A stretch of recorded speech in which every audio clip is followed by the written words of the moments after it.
नमस्कार। हम आपको आज हीट ट्रीटमेंट के बारे में कुछ बताएंगे। हीट ट्रीटमेंट के लिए हम आयरन कार्बन डायग्राम को बेसिस मानते हैं और ये डायग्राम के बारे में हमने पहले पढ़ लिया है। अब इस आयरन कार्बन डायग्राम का एक छोटा सा पार्ट हम इसे उठाते हैं, जहां पे हम देखते हैं ऑस्टेनाइट, इधर अल्फा आयरन, और ये हमारा यूटेक्टोइड लाइन है। यूटेक्टोइड 723 पे, और यूटेक्टोइड रिएक्शन जो होता है वो होता है एक solid S1 will form S2 plus S3, मतलब gamma is going to be converted into alpha iron plus cementite Fe3C, ये होता है। तो ये यूटेक्टोइड रिएक्शन, इसको हम बेसिस बनाएंगे। तो गामा जो है FCC है, और इसमें मैक्सिमम कार्बन की परसेंटेज 2.1 हो सकती है। Eutectoid line is to 723 degree centigrade, and इसमें 0.8% गामा, जो गामा 0.8% है, वो सीमेंटाइड 6.67% और फेराइट में कन्वर्ट होता है। अब सीमेंटाइट जो है, इसका क्रिस्टल स्ट्रक्चर देखें, यह ऑर्थोरोम्बिक होता है और ये BCC स्ट्रक्चर होता है।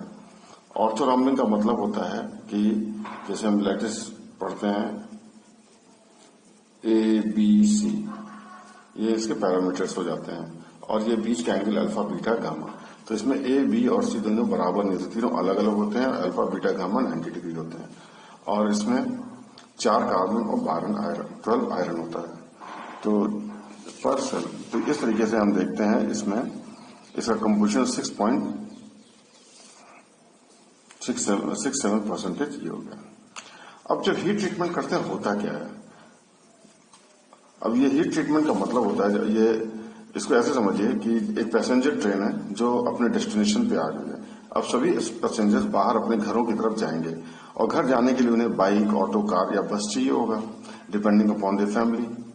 अब ये हो सकता है कि वहां पे स्ट्राइक चल रही हो, बाइक, ऑटो या कार बहुत कम हो, पैसेंजर्स बहुत ज्यादा हो, या ये हो सकता है कि नॉर्मल माहौल है, बाइक, ऑटो, कार बहुत सारी हैं और पैसेंजर्स भी ठीक हैं। तो जब नंबर ऑफ सप्लाई सफिशिएंट होता है तो इक्विलिब्रियम होता है, मतलब आराम से कोई भगदड़ नहीं मचे, कुछ नहीं, हर आदमी जाएगा अपने हिसाब से, ऑटो, कार, बाइक बुक करे और चला जाएगा। लेकिन जब दिक्कत होती है, जब व्हीकल्स कम होते हैं, लोग ज्यादा होते हैं, तो टेंशन या स्ट्रेस डेवलप होता है।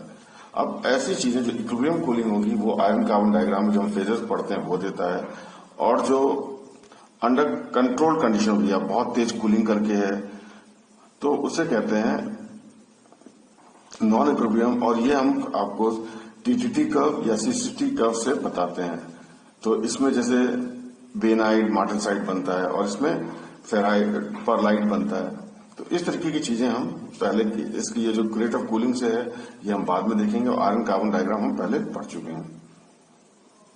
और फिर इसमें यह भी देखा था, यदि कार्बन की परसेंटेज 0.8 से कम है तो उस स्टील को हाइपोइलेक्ट्रॉइड स्टील कहते हैं, और 0.8% से ज्यादा है तो इसे हाइपर इलेक्ट्रॉइड स्टील कहते हैं। ये सारे के सारे एक रिवीजन है जो हम जानते हैं। अब जैसे होना क्या है, जैसे मान लीजिए हम एक स्टील लेते हैं जो 4.4% कार्बन है, मतलब इस स्टील में 0.4% कार्बन है। अब क्या होगा? अब इसको कूल करेंगे जब 723 डिग्री से, तो इसमें ये यूटेक्टोइड रिएक्शन होगा, मतलब गामा, इसको फेराइट और सीमेंटाइड में बदलना। उसके लिए गामा की परसेंटेज 0.8 चाहिए, मतलब यहाँ पे 0.4% कार्बन है पूरे लैटिस में, ठीक है। और इस रिएक्शन के लिए, यूटेक्टोइड रिएक्शन के लिए हमें 0.8 चाहिए। जैसे हम इसको करके देखते हैं, 0.8 चाहिए, मतलब कहने का है यहां पे कार्बन ज्यादा चाहिए। कैसे 0.8 बनेगा?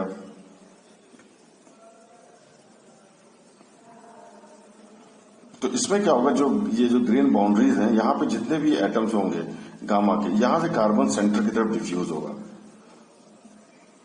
और यहां पे कार्बन कंटेंट बढ़ेगा, और यहां पे कार्बन जो ग्रीन बाउंड्री है वहां कम हो जाएगा छोटे से रीजन में, और इतना कम हो जाएगा जो कि 0.0025% हो जाएगा, मतलब बहुत कम हो जाएगा, और ये फेराइट में कन्वर्ट हो जाएगा, और यहाँ पे 0.8% हो जाएगा, मतलब यहाँ सब 0.8% हो जाएगा इस पूरे में, और बाकी जो ग्रीन बाउंड्री पे ये 0.025% होगा। तो इससे क्या हो जाएगा, जब हम कन्वर्ट करेंगे तो हमारी ग्रीन बाउंड्री पे यहाँ पे जो बनेगा इसे कहते हैं प्रो यूटेक्टोइड फेराइट, इसे कहेंगे प्रो यूटेक्टोइड फेराइट, और ये जब 723 डिग्री सेंटीग्रेड क्रॉस करेंगे तो ये परलाइट बन जाएगा।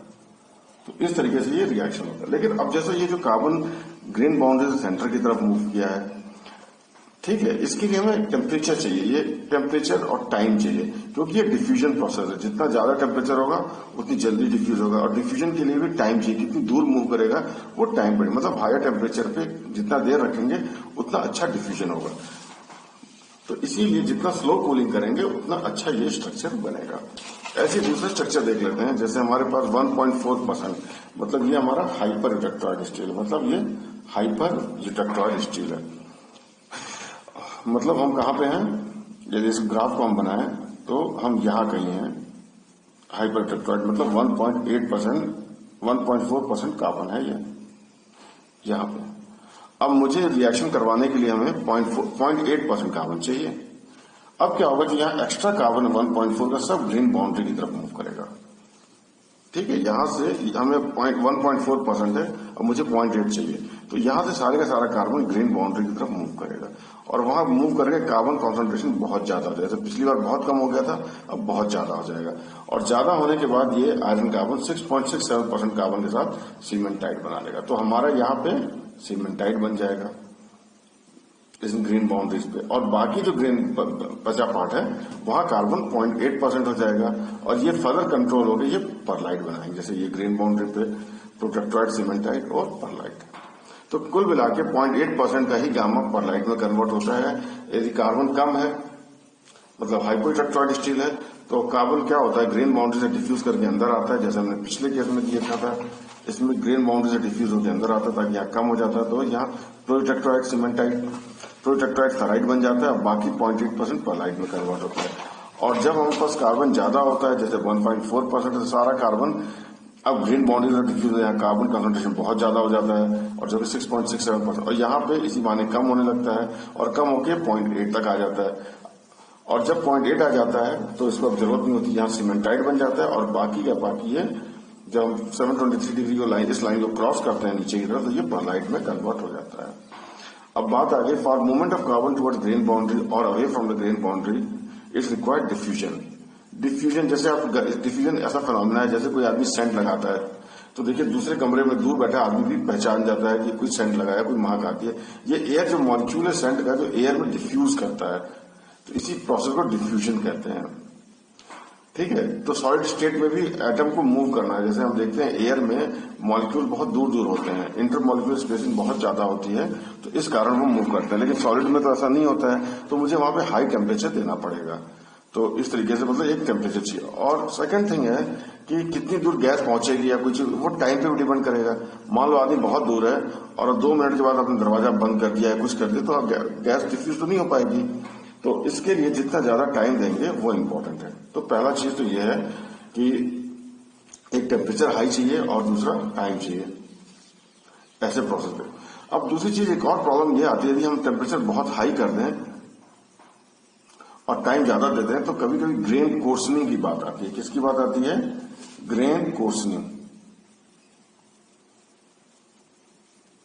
जैसे पिछले लेक्चर में हमने आपको बताया था कुछ टर्म की ग्रेन साइज पे स्ट्रेंथ कैसे डिपेंड करता है, या Hall Petch equation sigma is equal sigma naught KT to the power -r। हमें से पता डी क्या है? Grain size. हमने देखा जितना कम ग्रेन साइज होगा उतना ज्यादा स्ट्रेंथ होगी। तो हाई टेम्परेचर रखने में दिक्कत क्या है? डी बढ़ने लगता है, तो डी बढ़ेगा तो स्ट्रेंथ कम होती है, स्ट्रेंथ कम होने की बात है। तो देखिए हर एक चीज की प्रॉस एंड कॉन्स होते हैं। हाई टेम्परेचर और ज्यादा देर तक टेम्परेचर हाई रखेंगे तो डिफ्यूजन बहुत अच्छा होगा और इक्विलिब्रियम स्ट्रक्चर बनेगा, और कम देर तक रखेंगे तो डिफ्यूजन कम नहीं होगा, उसमें स्ट्रेस स्ट्रक्चर बनेगा, जैसे बहुत हार्ड स्ट्रक्चर्स बनेंगे। तो ये एक चीज है। अब जैसे रिक्वायरमेंट होगी वैसा हम करेंगे। In case of carbon steel hard fail. अब दूसरी चीज, in case of carbon steel जो जिसमें हाई कार्बन स्टील है, जैसे 0.8 से ज्यादा है, जैसे 1.2, 1.3, 1.4% कार्बन है, हाइपोटेक्टिव हार्ड फेल सीमेंटाइट फॉर्म्स। तो उसमें केस में ये जैसे ये सीमेंटाइट का नेटवर्क बन जाता है ये, और जो हार्ड फेज का सीमेंटाइट का नेटवर्क होता है ये क्रैक के लिए फेवरेबल होता है। मतलब यदि क्रैक में इनिशिएट हो गया इस प्लेट में, तो ये प्लेट ब्रिटल होती है, तोड़ते तोड़ते ये पूरी बॉडी को तोड़ देगी। तो इसलिए ब्रिटल फेज एक अलग प्रॉब्लम है। तो इसको हम कोशिश करते हैं कि जब सीमेंटाइट वाली बात हो, जो हाई कार्बन स्टील की हो, तो वहां पे हम बहुत हाई टेम्परेचर पे बहुत देर तक नहीं रखना चाहेंगे। तो ये थोड़ी सी बातें देखनी। Keeping in view this these factors heat treatment process are developed. इसके बाद एक और चीज है रेट ऑफ कूलिंग। एक रेट ऑफ कूलिंग जितनी ज्यादा होगी ना, आप देखोगे कोई चीज बहुत तेज गर्म करके उसको पानी में एक फेंक दीजिए और उसको कोई पकड़ने की वो मत रखिए रोकने के लिए, तो आप देखिए बॉडी मुड़ जाती है, उसमें डिस्टॉर्शन आ जाता है। तो रेट ऑफ कूलिंग जितना ज्यादा होगा उसमें डिस्टॉर्शन के चांसेस बहुत ज्यादा होंगे। तो ये कुल मिला के हाई टेम्परेचर सोकिंग अच्छी बात है, डिफ्यूजन बहुत अच्छा आएगा और इक्विलिब्रियम स्ट्रक्चर की तरफ जाएंगे, लेकिन उससे ग्रेन ग्रोथ होगा और स्ट्रेंथ गिर जाएगी। दूसरी चीज हमने ये देखा कि यदि कार्बन ज्यादा है तो यदि हम ज्यादा टेम्परेचर देंगे तो सीमेंटाइट के नेटवर्क बनेंगे, वो बहुत डेंजरस होता है क्रैक के लिए और वो बॉडी ब्रिटल होने लगेगी। एक और चीज देखा, रेट ऑफ कूलिंग बहुत तेज होगी तो बहुत हार्ड स्ट्रक्चर बनेगा। साथ में एक और प्रॉब्लम आती है कि बॉडी का स्ट्रक्चर ही डिस्टॉर्ट हो जाता है। तो इसके बाद एक और टर्म्स हम पढ़ने जा रहे हैं, कुछ रिलेटेड है, हॉट एंड कोल्ड वॉकिंग। ये हॉट वॉकिंग क्या होता है, कोल्ड वॉकिंग क्या होता है? सबसे पहले कि इसमें रिक्रिस्टलाइजेशन टेम्परेचर होता है, एक टर्म डिफाइन करते हैं जहां पे रिक्रिस्टलाइजेशन टेम्परेचर, इसका मतलब होता है लो एंगल बाउंड्रीज। ये सारे टर्म्स हम दोबारा पढ़ेंगे, ये तो हम खाली आपको हीट ट्रीटमेंट है, जहां से हम कुछ टर्मिनोलॉजी देखें उसकी जरूरत क्या है, फिर आगे एक एक लेक्चर बनाएंगे जिनमें इन सबकी डिफाइन करेंगे इसकी इंपॉर्टेंस क्या है। तो रिक्रिस्टलाइजेशन टेम्परेचर जो है वो 0.4 टाइम मेल्टिंग पॉइंट है, जैसे जैसा मेल्टिंग पॉइंट हो। यदि हम देखें उसके बाद देखिए 0.3 to 0.6 पॉइंट मेल्टिंग पॉइंट है तो इसे वार्म वॉकिंग कहते हैं, और यदि 0.3 टाइम्स मेल्टिंग पॉइंट से कम है तो इसे कोल्ड वॉकिंग कहते हैं। हॉट वर्किंग जब ये 0.6 से ज्यादा होता है, यदि 0.7 to 0.9 टाइम्स मेल्टिंग पॉइंट, मतलब मेल्टिंग पॉइंट से ऊपर कोई डिफॉर्मेशन नहीं हो सकता है, वो तो पानी बन जाएगा।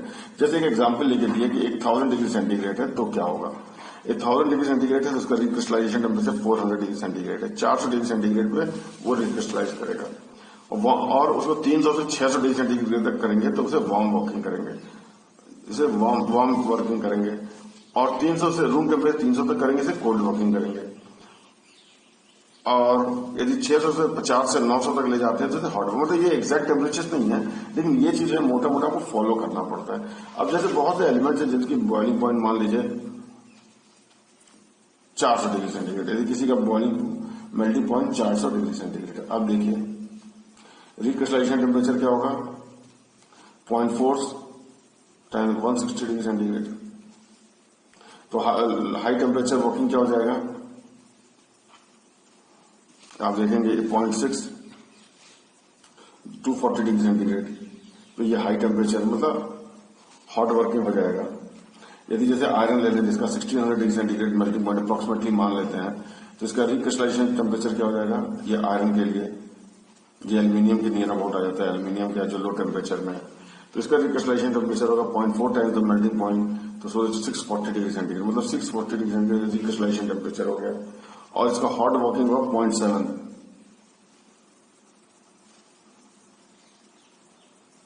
हॉट वॉकिंग मीन 1600 इंटू 0.7, 7 से 42, मतलब 1120 डिग्री, 1000 से ऊपर डिग्री सेंटीग्रेड, 1100 से ऊपर टेम्परेचर पे जब काम करेंगे तब ये आयरन के लिए हॉट वॉकिंग कहलाएगा। तो ये कुछ टर्म्स आते हैं, हॉट वॉकिंग, कोल्ड वॉकिंग, इसके लिए रिक्रिस्टलाइजेशन टेम्परेचर बहुत इंपॉर्टेंट है। वार्म वॉकिंग, कोल्ड वॉकिंग और हॉट वॉकिंग इस टेम्परेचर से पता चल जाता है। ये इंपीरिकल रिलेशन है, मतलब ये तो फॉलो करना ही पड़ता है। इसके बाद देखते हैं हमारे पास नेक्स्ट टॉपिक है purpose of heat treatment. Heat treatment करते क्यों है?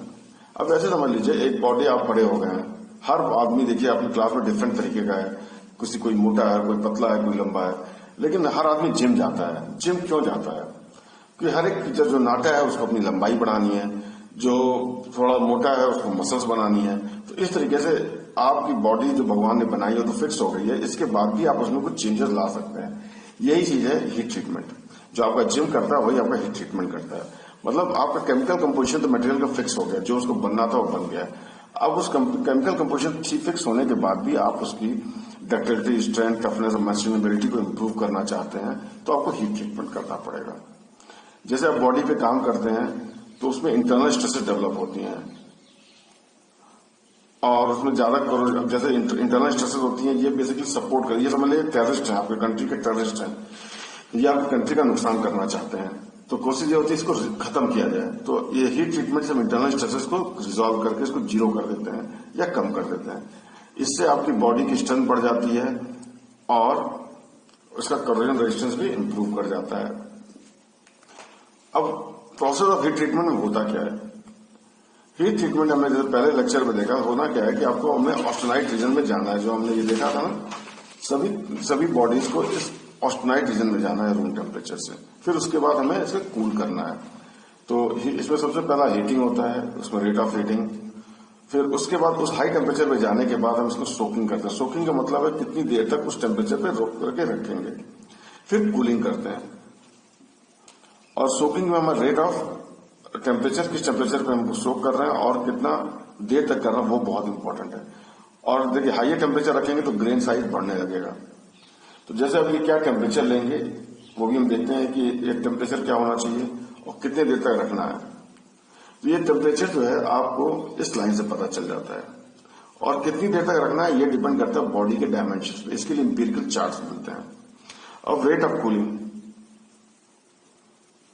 रेट ऑफ कूलिंग क्या हो जाता है? रेट ऑफ कूलिंग पे फेजेस क्या क्या बनेगा वो डिपेंड करता है, और माइक्रोस्ट्रक्चर क्या फेज बनेगा या माइक्रोस्ट्रक्चर डिपेंड करता है।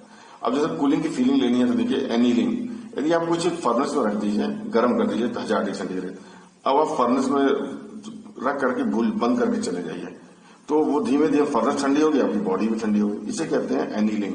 तो देखिए इसमें रेट ऑफ कूलिंग बहुत स्लो होती है, क्योंकि इस फर्नेस का बॉडी का टेम्परेचर नियरली सेम रहता रहेगा।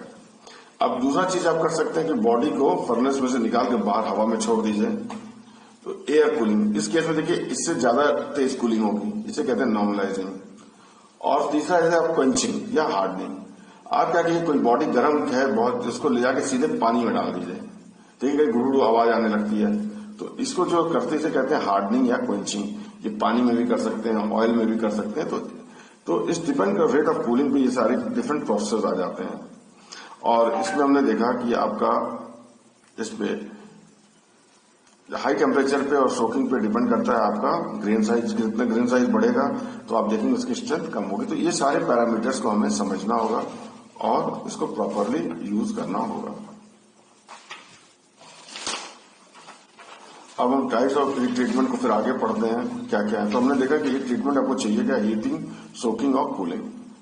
सबसे पहले हीटिंग, सोकिंग और कूलिंग। अब depending upon the type of heat treatment दो तरीके होते हैं, बल्क और सरफेस। बल्क का मतलब है तो मैंने पूरी बॉडी उस सिस्टम में डाल दी।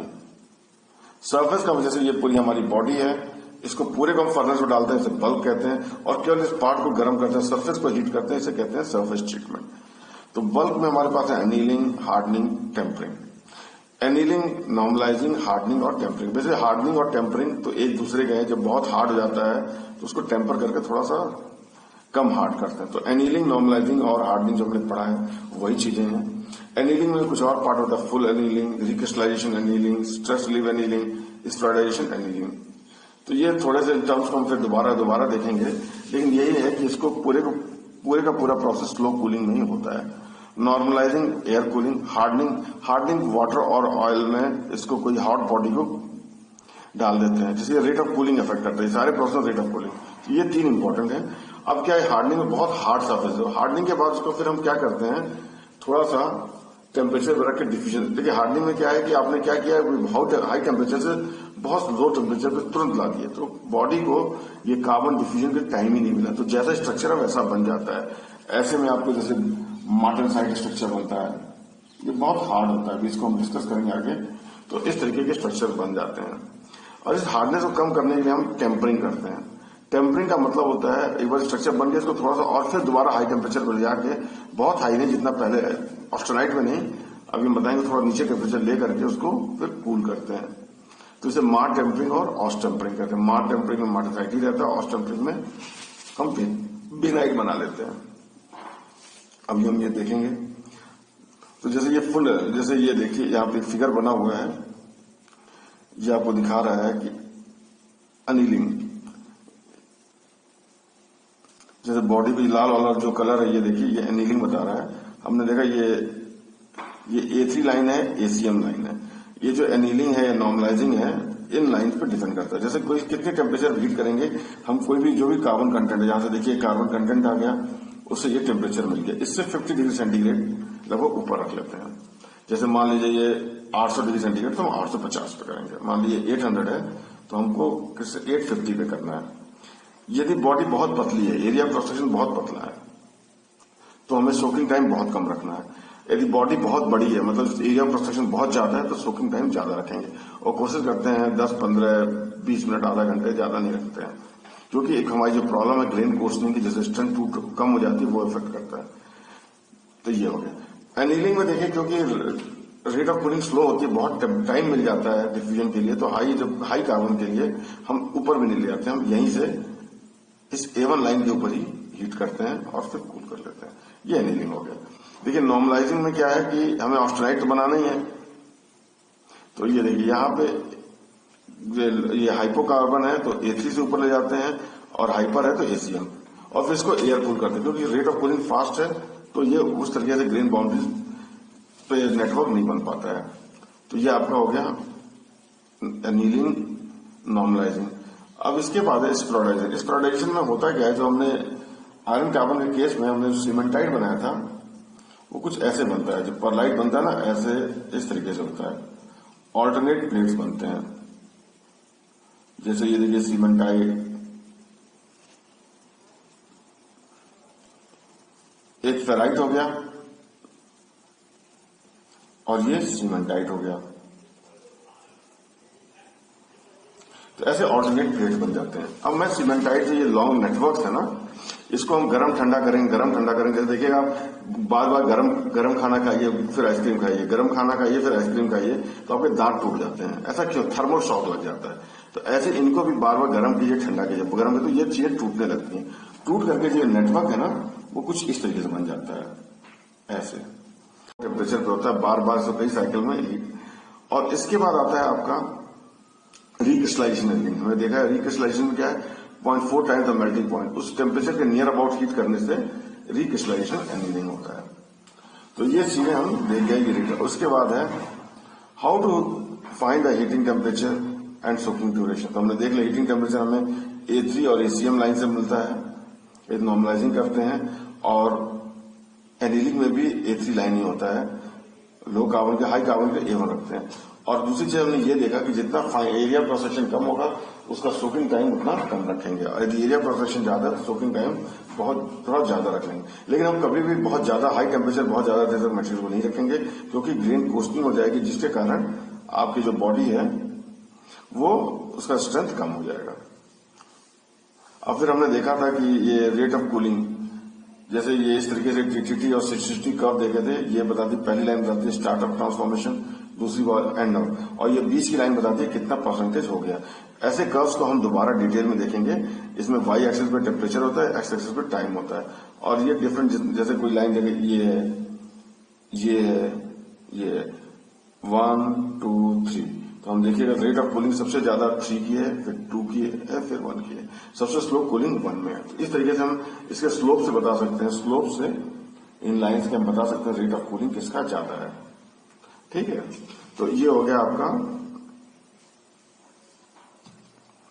ये 60 कर्व का इंट्रोडक्शन, मतलब रेट ऑफ कूलिंग कैसे गवर्न करते हैं। हार्डनिंग, इन सारे हीट ट्रीटमेंट दो ही चीजें इंपॉर्टेंट है, एक तो हीट करके वो टेम्परेचर कैसे, किस ऑस्टेनाइट लाने का जो टेम्परेचर और ड्यूरेशन, एक ये इंपॉर्टेंट है, दूसरा किस तरीके से कूल कर रहे हैं। सेम चीज यहाँ पे आपका आ जाता है सरफेस ट्रीटमेंट में।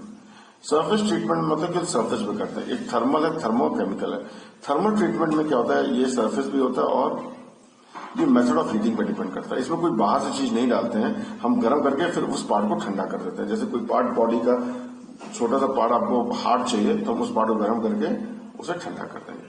तो गर्म करने के तरीके flame hardening, induction hardening, laser hardening, electron beam.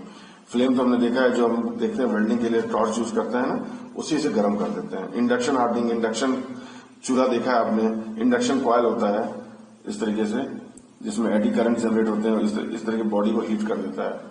तो ऐसे इंडक्शन कॉयल का अरेंजमेंट होता है, इसे इंडक्शन कहते हैं। ऐसे लेजर बीम्स होती हैं, ये हाई एनर्जी सोर्स होती है, जैसे इलेक्ट्रॉन बीम। तो इनसे हीटिंग का सोर्स, ये बेसिकली हीटिंग के सोर्स हैं। फिर एक बार से गर्म करने के बाद हम ठंडा कर सकते हैं। आप ठंडा कैसे करना चाहते हैं, चाहे धीमे धीमे करना चाहें तो आपको बहुत देर तक उस पर गर्म रखना पड़ेगा। हीटिंग करने के बाद चले जाइए, एयर में छोड़ दिए तो नॉर्मलाइजिंग हो जाएगा, या उस सरफेस के ऊपर पानी डाल दीजिए तो हार्डनिंग हो जाएगा। तो इस तरीके से ये कूलिंग पे ये सारे प्रोसेस, मतलब हीटिंग होता है। थर्मोकेमिकल में क्या होता है कि हीटिंग भी करते हैं, साथ साथ में उसमें कोई नया मटेरियल ऐड कर देते हैं। जैसे हम क्या करेंगे, किसी बॉडी को उसको किसी ऐसे एनवायरमेंट जैसे ये है, इसको किसी ऐसे एनवायरमेंट में जैसे जिसमें खाली कोयले के बीच में पैक कर देंगे, इसको केवल कोयले के बीच में पैक कर देंगे तो क्या होगा, कोयला चारों तरफ हो जाएगा। इसको हाई टेम्परेचर, कोयला डिफ्यूज होगा बॉडी के अंदर, मतलब बाहर से हम इसमें कार्बन अंदर डाल रहे हैं और वो कार्बन बहुत अंदर नहीं जाएगा, एक सरफेस के अंदर ही रहेगा। और फिर उसको हम उसको ठंडा कर देंगे तो वो कार्बन, चूंकि कार्बन बहुत ज्यादा हो जाएगा तो वो मार्टेनसाइट में कन्वर्ट हो जाएगा हार्ड। जैसे ज्यादातर गियर्स के जो टीथ है ना उसी तरीके से बनाए जाते हैं। ऐसे नाइट्राइडिंग उसमें नाइट्रोजन डालते हैं और कार्बन नाइट्रोजन दोनों डाले तो इसे साइनाइडिंग कहते हैं।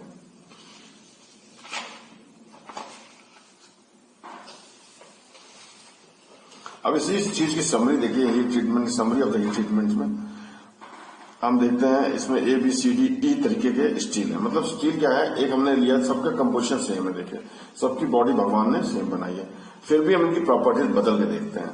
कंपोजिशन सेम है, इसका मतलब यदि हम कुछ ना करते तो सबकी प्रॉपर्टी भी सेम होती, लेकिन अब हम हीट ट्रीटमेंट करते हैं तो कंपोजिशन सेम है, ABCD स्टील है। हम देखते हैं यदि इसको हम अनीलिंग करें, मतलब फर्नेस में कूल करें, तो इसमें कोर्स परलाइट बनेगा। मतलब परलाइट मतलब एक इक्विलिब्रियम स्ट्रक्चर बनेगा, कोर्स परलाइट। और चूंकि इक्विलिब्रियम स्ट्रक्चर है, इसमें ज्यादा टेंशन तो लिया नहीं है, हार्डनेस भी कम होती, 15 रॉकवेल। HRC का मतलब है रॉकवेल C स्केल, ठीक है। यदि इसको हम थोड़ा सा नॉर्मलाइजिंग करते हैं, मतलब उसी बॉडी को जो हमने अनीलिंग फर्नेस में ठंडा कर रहे थे, उसको गर्म करने के बाद फर्नेस से बाहर निकाल के छोड़ रहे हैं, तो ये एयर कूलिंग हो जाएगी। इसमें फाइन परलाइट, कोर्स परलाइट जो है फाइन परलाइट बनेगा। अब देखिए जैसे बनेगा तो इसके कंपेरिजन की स्ट्रेंथ थोड़ी बढ़ जाएगी, हार्डनेस। तो ये 30 रॉकवेल हो गई। ऑस टेम्परिंग एक प्रोसेस अभी हम नीचे बताएंगे और इसको हम उसमें डिसिसिटी कर्व में डिस्कस करेंगे, ऑस टेम्परिंग। तो इसमें क्या होगा, बेनाइट बनेगा। बेनाइट इनके कंपेयर थोड़ा हार्डर है, दैट इज 45। इसके बाद यदि मैं इसको सीधे ले जाकर के कूल कर दूं फास्ट, तो मार्टेनसाइट बनेगा, जो बहुत हार्ड होता है, 65 रॉकवेल इसके। एक बार मार्टेनसाइट बन गया तो बहुत हार्ड, इसका तो हमको लगता है थोड़ी हार्डनेस कम करनी है, तो हम इसको क्या करते, दोबारा हीट कर देते हैं और एक टेम्परेचर पे छोड़ देते हैं, तो इसे कहते हैं टेम्पर्ड मार्टेनसाइट। टेम्पर्ड मतलब होता है उसकी टेम्परिंग करना। टेम्परिंग का मतलब होता है इसकी हार्डनेस कम करके इसको हीट करके थोड़ी देर रखना, तो इसे कहते हैं टेम्पर्ड मार्टेनसाइट। तो देखिए इसकी हार्डनेस 65 से थोड़ी कम हो गई। तो इस तरीके से देखिए कंपोजिशन सेम था, हमने डिफरेंट स्टील्स बना लिए जिसकी प्रॉपर्टीज अलग है। ये देखिए हार्डनेस से पता चल गया, ठीक है। और ये डिफरेंट प्रोसेस है, तो इसको समरी में दिखाते हैं। टेम्परेचर इधर टाइम है, सबसे पहले हम इसको हीट किए, हीट करके हम ऑस्टेनेटिक रीजन में ले गए। जो हमारा ऑस्टेनाइट रीजन है, किसी भी बॉडी को हम रूम टेम्परेचर से इस ऑस्टेनाइट रीजन में लेके चले गए और यहाँ पे कितनी देर तक लिखना है उसको सोकिंग, ये साइज और टेम्परेचर पर डिपेंड करता है। जितना हाई टेम्परेचर उतना कम टाइम के लिए सोक करना चाहिए और जितनी पतली साइज हो उसको उतना ही कम टाइम के लिए सोक करना चाहिए। तो ये दोनों पर डिपेंड करता है। अब इसके बाद अब जब ये मान लीजिए 850 डिग्री सेंटीग्रेड पे आ गया, अब मुझे इसको कूल करना है। यदि बहुत स्लो कूलिंग करेंगे जैसे फर्नेस में ए, तो आपको ए वाला स्ट्रक्चर मिलेगा। और उससे कम पे एयर में कूलिंग करेंगे, ये एयर में कूलिंग करेंगे तो आपको नॉर्मलाइज स्ट्रक्चर मिलेगा, दैट इज बी। इसके बाद हम क्या करते हैं, ऑस टेम्परिंग करते हैं। मतलब हम ये सिचुएशन कर्व में देखेंगे किसी एक टेम्परेचर पे हम उसको रोक करके सीधे बेनाइट में ले जाते हैं, तो इसे कहते हैं ऑस टेम्परिंग। इसके बाद यदि मैं सीधे रूम 850 से रूम टेम्परेचर पर, ये नीचे वाला जो लाइन है ना, ये सब रूम टेम्परेचर है, तो इसे कहते हैं मार्टेनसाइट। इसके तो मार्टेनसाइट बनेगा और मार्टेनसाइट इसकी हार्डनेस बहुत ज्यादा है। अब फिर क्या करते हैं, इसी स्ट्रक्चर सैंपल रूम टेम्परेचर पे आ गया, फिर इसको गर्म करते हैं 500-600 डिग्री सेंटीग्रेड, 250-300 डिग्री सेंटीग्रेड तक, और वहां पे 1-2 घंटे के लिए रख देते हैं, फिर इसको कूल करते हैं, तो इसे कहते हैं टेम्पर्ड मार्टेनसाइट। ये टेम्परिंग हम दोबारा एक नए चैप्टर में पढ़ेंगे। तो इस तरीके से हमने आपको ब्रीफ में ये बताया कि हीट ट्रीटमेंट का मतलब क्या होता है। मतलब आपका सेम कंपोजिशन आप डिफरेंट प्रॉपर्टीज को varying type of cooling rate से आप बना सकते हैं। तो यही पूरा हीट ट्रीटमेंट का क्रक्स है और इसमें कुछ टेक्नोलॉजीज यूज होती हैं जो हमने आपसे डिस्क्राइब की। और इससे पहले आपको आयरन कार्बन डायग्राम थोड़ा पता होना चाहिए, थोड़ा क्रिस्टल स्ट्रक्चर पता होना चाहिए। कोशिश तो की है मैं आपको सब कुछ बता दूं, फिर भी आपको खुद भी पढ़ना पड़ेगा। और आगे जो चीज टर्मिनोलॉजीज हैं, सीसीटी कर्व, टीटीटी कर्व, ये सब हम अगले लेक्चर्स में डिस्कस करेंगे। और जो भी लेक्चर्स हम आपको बता देते हैं, ट्राई कीजिए कि उससे पहले वाले लेक्चर्स को जरूर पढ़िए। होप आपको यह लेक्चर अच्छा लगा होगा। Thanks for viewing it. Please like subscribe कीजिए ताकि और लोगों को भी इसका फायदा मिल सके। Thank you.